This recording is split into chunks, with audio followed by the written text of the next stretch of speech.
Namo tassa bhagavato arahato samma sambuddhassa. Namo tassa bhagavato arahato samma sambuddhassa. Namo tassa bhagavato arahato samma sambuddhassa. We should never forget that the most important, deepest reason for following the path, for practicing the Dhamma, is the ending of suffering, and that means the realization of Nibbana, the unconditioned. Keeping that in mind, not forgetting that essential point, there are many lesser and minor benefits along the way.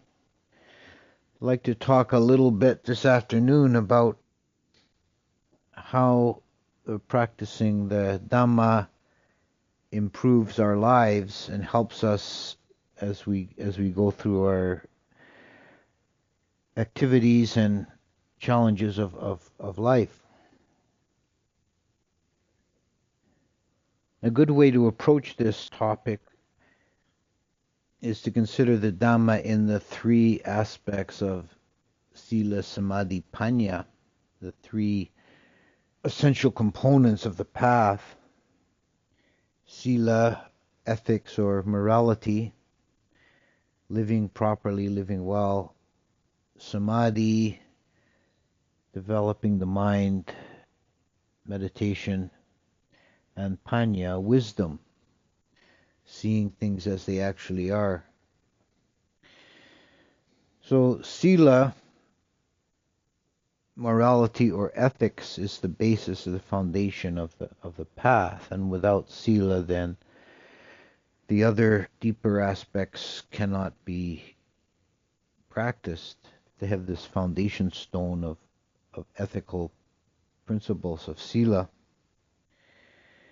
We usually describe the Sila in terms of the 5 precepts: not killing, not stealing, not practicing sexual misconduct, not speaking falsehoods, and not taking intoxicants. The formula in Pali for taking the precepts for each one includes the phrase Sikkhapadani Samadhiyami. For example, first precept is Panatipata Veramani Sikkhapadang Samadhiyami. So I shall refrain from killing living beings, and then this is a path of training I shall endeavor to follow. This phrasing is important. These are Sikkhapadani, a path of training. Sikha is a student, and pada is, the most literal meaning is a foot. A foot is a pada, but it means where you put your feet, like a path, a way of walking. So I shall endeavor to walk in this way, to practice in this way, not killing living beings, not taking that which is not given, or not stealing, adina dana veramani, not practicing sexual misconduct, miccachara veramani, kamesu miccachara veramani, literally wrong way of sense desires, which basically means committing adultery. Musawada, not telling lies, and Suramirya Majjapamatadana, not taking intoxicants. The literal meaning of that last one is not consuming brewed, fermented, or distilled liquors, but it's extended to include all intoxicants that would make you act in a foolish way.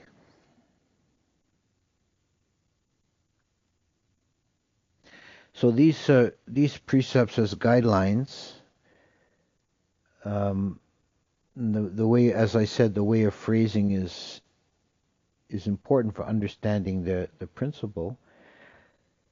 they're not uh, in the nature of commandments. It's quite a different spirit than the like the Ten Commandments. Thou shalt not do this. Thou shalt not do that. This is I will endeavor to practice in this way. So they're not commandments so much as wise advice. And by keeping the precepts or endeavoring to walk in this way, to follow, to live in this way, you live better. Your life will be more peaceful and have less conflicts and complications. There's an immediate benefit from keeping the precepts. If you break the precepts, you get into all kinds of trouble. You get into conflicts with others, you get into complications. And you basically make suffering for other beings and for yourself. If you keep the precepts, right away your life becomes easier, more smooth, less conflict, less complication.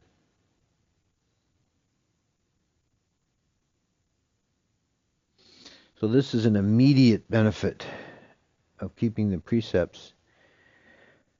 There's also a longer term benefit in that you are conditioning the nature of your mind by practicing in the precepts.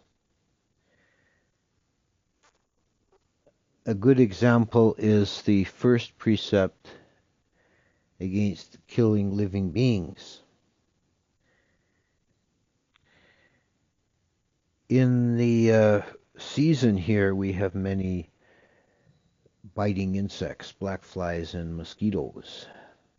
And if people are trying to keep that first precept and not kill living beings, they have to refrain from swatting, squashing the mosquitoes. And at first, this can be very difficult if you've spent your life up to that point, just heedlessly slapping any mosquito that lands on you. To practice restraint of not doing that is at first it's difficult and it takes an effort. But with repeated practice, as time goes on, it becomes easier and you internalize the harmlessness, the ahimsa quality. I like to call this faking it till you make it. You know, this works with all the precepts. It's most evident in that first one. At first, the mind is full of aversion and anger towards a mosquito when you want to squash it, but you trying to keep the precepts so you refrain. But over time, you develop an internal harmlessness and gentleness, and you don't want to kill anything. And if you accidentally kill one, you feel a little bit bad about it. So that keeping the precepts conditions the mind, which is actually the underlying reason that in the Theravada understanding of ethics anyway, there's the reason for keeping the precepts is primarily for the effect it has on your mind stream. If you break any precept, you must have a defiled state of mind, a mind of either ill will or anger or desire or heedlessness in some way. And acting on it just reinforces those negative mental states. But refraining from acting on it weakens those states.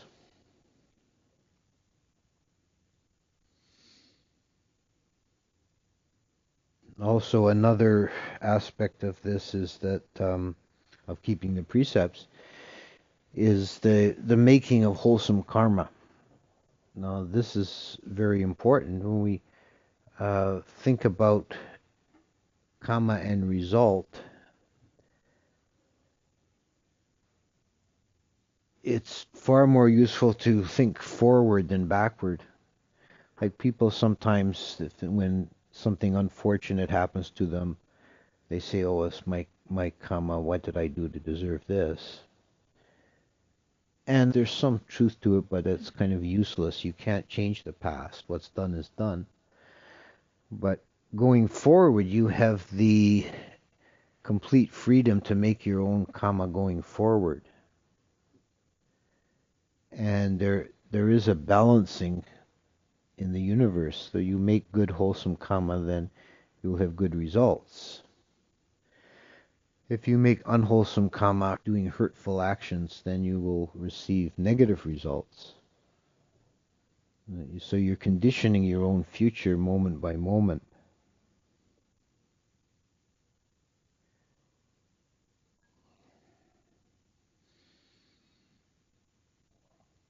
And some people think that the fifth precept isn't so important, not taking intoxicants. There's a story, Tibetan story. Some of you will have heard this before, um, illustrating the importance of keeping the fifth precept. There was a village person who had a high reputation for always being moral and keeping the precepts. And there was a yaka, a demonic being, an ogre type, who heard of everybody praising this fellow, and he says, "Well, we'll put him to the test. We'll see how moral he actually is." And when the fellow went into the forest to gather some firewood, this yaka seized a hold of him. This big, demonic being with fangs and ugly face, big muscles, and he picks the guy up off the ground, and he says, "I'll crush your bones here and now and stomp you to bits unless you break one of the precepts here and now immediately." So the poor fellow's scared out of his wits, and he thinks, "Well, I don't want to kill anything or tell a lie or any of the others. Well, I guess if I break the fifth precept, it isn't so bad." So he tells the yaka, "Okay, I'll break the fifth precept." So the yaka materializes with his magic power a big jug of barley beer, the Tibetan drink, and the guy chugs it down, and the yaka lets him go.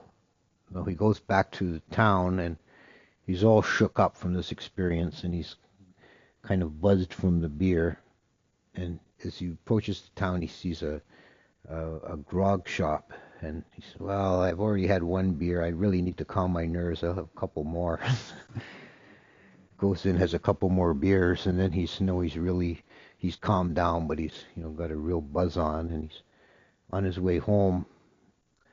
And when he gets home, he realizes there's nothing in the pantry, and he's really hungry after all this hard day. And so he's looking around, and he sees out in the yard, he sees one of the neighbor's chickens has gotten to the yard and is running around in his yard. So he goes out and looks around, nobody's looking, so he grabs the chicken and takes it inside and wrings its neck. And then he's cutting it up, cooking it for dinner, when there's a knock on the door, and it's his neighbor's pretty young wife. And he comes to the door, and she says, "Have you seen one of our chickens got loose? Have you happened to see it?" He says, "Oh, no, I haven't seen it at all."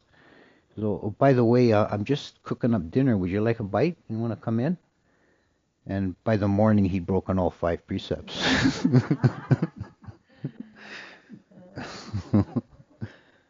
Well, the reason for keeping the fifth precept is because the intoxicants make you act heedlessly, um, do foolish things, and get yourself in trouble. And we can all think of examples we know of from our own experience, or from people we know of, people who have done really regrettable things when they had some intoxicants in them, and how much trouble that makes in the world. So keeping the precepts then is a way of living nobly, living well, living peaceably. And just imagine how wonderful the world would be if everybody kept the precepts.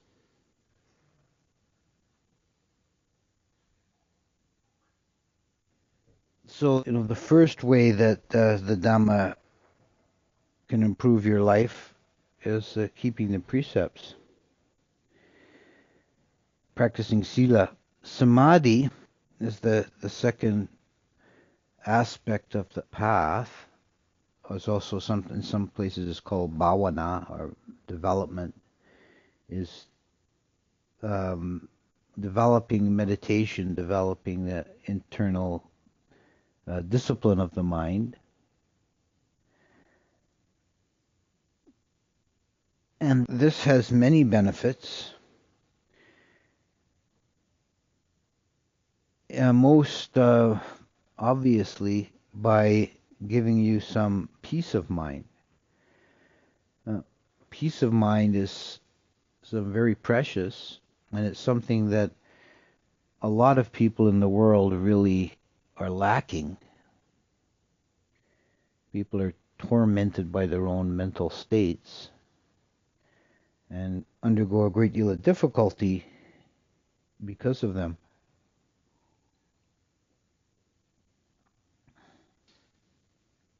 People are plagued by their thoughts and emotions. In extreme cases, leads to mental illness, but in a lesser extreme, people suffer from anxiety and from melancholy, depression. That is a result of uh, not having a clear mind. Everybody understands the principle of taking care of the body, even if we're often neglectful of it. We know that it's good to exercise the body, to eat properly, and so on. Everybody knows that, but the care of the mind is something that's not as universally recognized, but it's probably even more important. And the practice of meditation is the primary way of exercising, toning the mind to make it more healthy and peaceful, clear, bright. Not only to be calmer and experience that state, but it makes you more effective in anything you endeavor to do. If the mind is clear, is uncluttered, is spacious,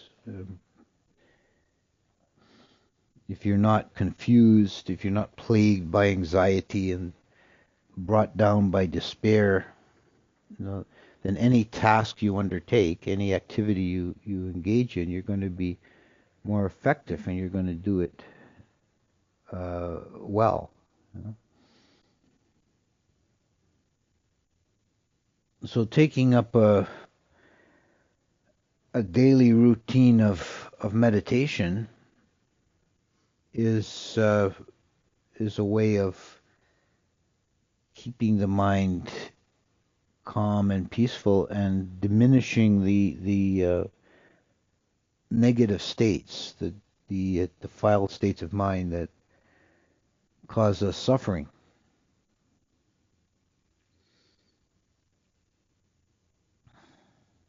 Then the third aspect is panya, or wisdom, which is defined in Buddhism as seeing things as they actually are and not otherwise. So seeing clearly without delusion. And it has a aspect of waking up. This is the Bodhi mind. The name Buddha comes from the verb bodheti, to wake up. The Buddha is one who's awakened. So it's like waking from a dream or a delusion. You see clearly. And this can be spoken of in different ways. Probably the most accessible, the clearest explanation is to talk in terms of seeing things by way of the three characteristics, the tilakkhana.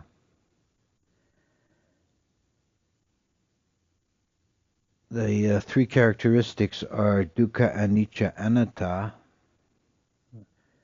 Dukkha is imperfection, unsatisfactory, suffering, provisional nature of things. The reality that everything in the conditioned world is somewhat broken. There's a shoddiness to the goods of samsara. Right? On a very deep metaphysical kind of level, just the fact of being in manifestation is a kind of brokenness. It's like an imperfection or a flaw in the full potential of the void. So here's something manifest. It's like a little shard of reality. It's like a broken bit.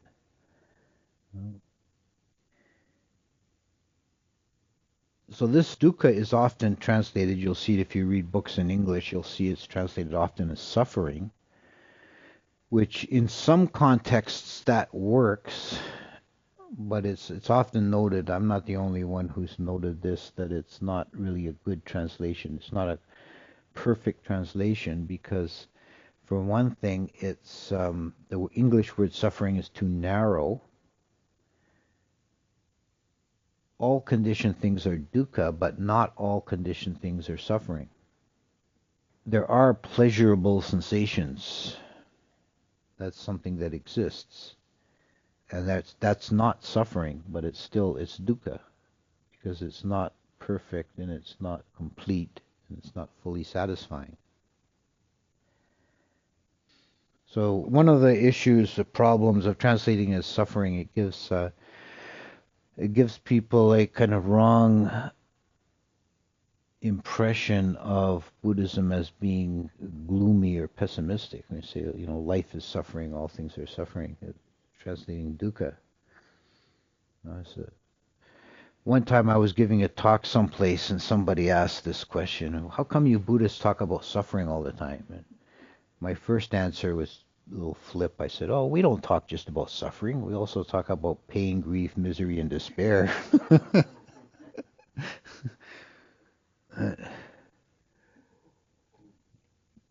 But the better answer is that dukkha is a universal characteristic of all phenomena. It's not just narrowly suffering.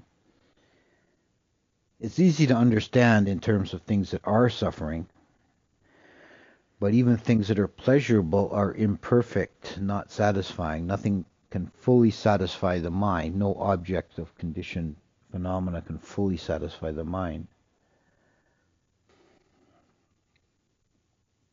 I saw in one Tibetan text the argument that if there were one conditioned object in samsara that was perfect and could satisfy the mind, the universe would have ceased to exist aeons ago, because all consciousness would eventually find that object and cease to move. Now, if you understand this truth of dukkha,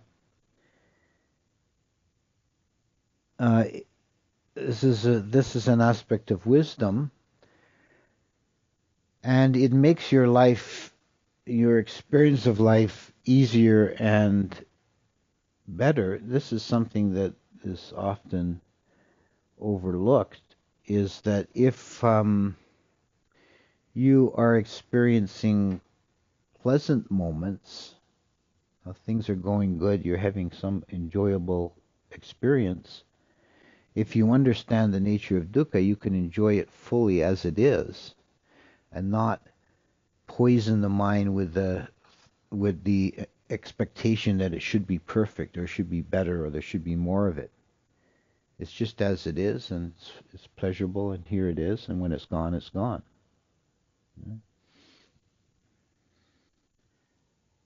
And this naturally leads into the second characteristic, which is anicca, the characteristic of impermanence, the transient nature of things, that seeing that nothing exists permanently, nothing is fixed, and understanding that principle liberates the mind in many ways. For the case of having unpleasant experiences, painful sensations, you can know this too shall pass. This is impermanent. This comes and goes. It's not something fixed. And for pleasant sensations, you're not expecting them to last. You know this is here at this moment as it is. It's pleasant, abiding at the moment, but you don't expect it to last, so you're not disappointed when you lose it. It's gone. It's just something passing, and here it is, and now it's gone.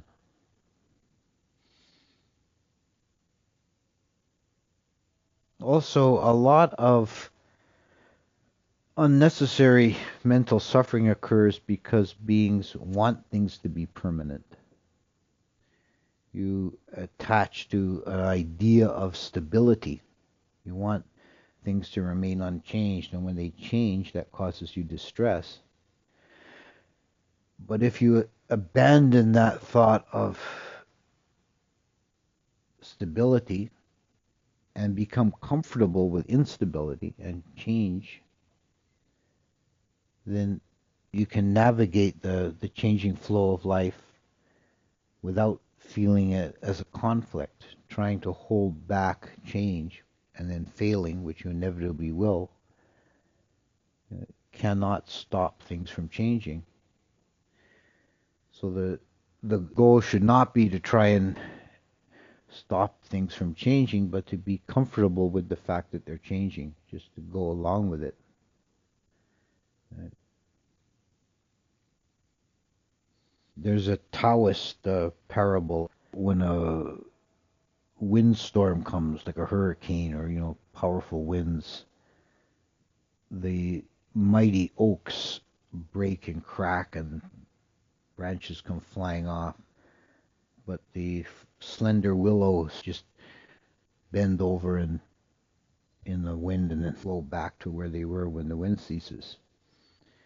So the oak is like a image of stability and solidity, and the willow is an ephemeral, insubstantial little thing, but it survives the windstorm because it just bows to the wind, lets it pass.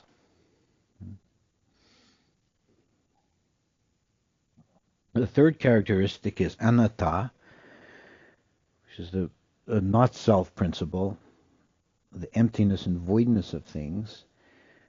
And this is really the most liberating aspect. If you can see the emptiness of phenomena, the emptiness of body and mind, the non-personal nature, then it's very freeing and liberating. There's no place for fear. There's no place for anguish. You just see everything as a expression of the void nature. Nothing exists independently. Everything is a product of causes and conditions and an interplay, a matrix of forces.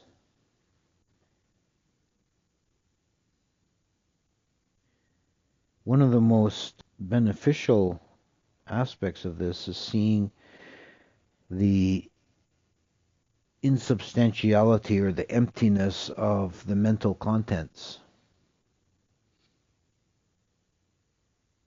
As I mentioned before, beings in the world can be plagued by their thoughts and emotions, seeing them as some heavy burden. But if you see them just as empty, as insubstantial, there's nothing really there. You don't have to let them be perceived as a weight or a burden or a difficulty. They're just ephemeral passing phenomena. Then that's immediately a benefit, a lifting of the spirit, an opening.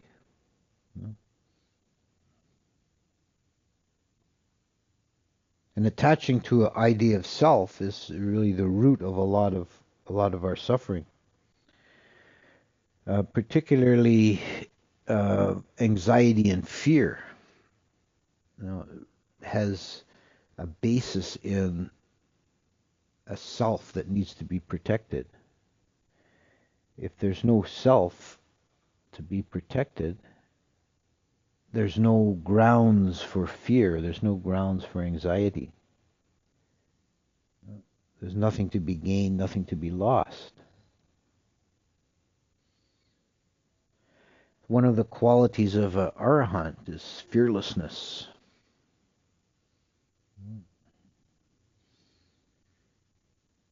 Particularly liberates one from the fear of death. If there's no sense of a existent self, then there's nothing to be afraid of.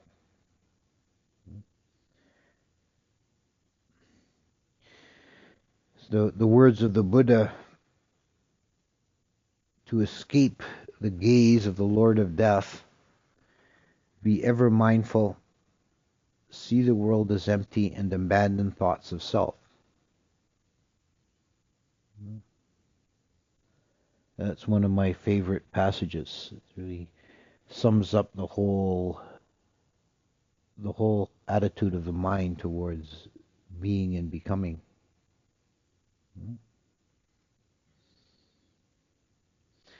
So if you practice in this way, if you walk the path of the Dhamma, keep morality, develop the mind, and open yourself to the experience of wisdom, then you'll find immediately that your life is smoother, happier, more peaceful, less conflicted. And it just keeps deepening, and the fruits become more profound.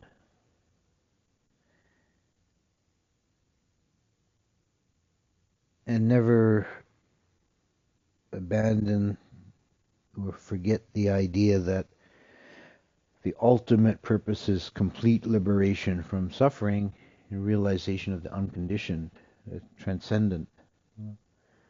That's what I've spoken about this afternoon is mostly the lesser, the mundane benefits of practice that come